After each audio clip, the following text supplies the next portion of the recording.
భారతదేశంలో HMPV virus విజృంభిస్తోంది. ఇప్పటికే బెంగళూరులో ఇద్దరు చిన్నారులకు ఈ వైరస్ సోకగా తాజాగా గుజరాత్ రాష్ట్రంలో 2 నెలల చిన్నారికి వైరస్ సోకినట్లు ఐసీఎంఆర్ తెలిపింది.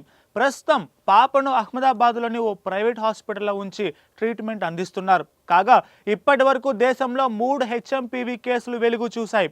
శ్వాసకోశ వ్యాధుల విషయంలో ఐసీఎంఆర్ సాధారణ పర్యవేక్షణలో భాగంగా ఈ కేసులు వెలుగులోకి వచ్చాయని కేంద్ర వైద్య ఆరోగ్య శాఖ వెల్లడించింది. అయితే ఈ హెచ్ఎంపివి వైరస్ అనేది ఇతర శ్వాసకోశ వైరస్ లాగానే వ్యాప్తి చెందుతూ ఉంటుంది.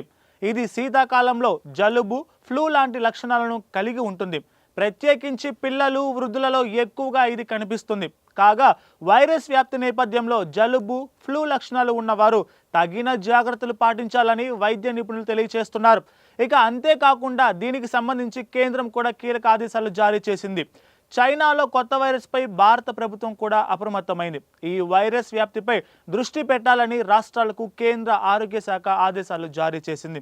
శ్వాసకోశ లక్షణాలు, ఇతర ఫ్లూ కేసులను నిశితంగా పరిశీలించాలని సూచించింది.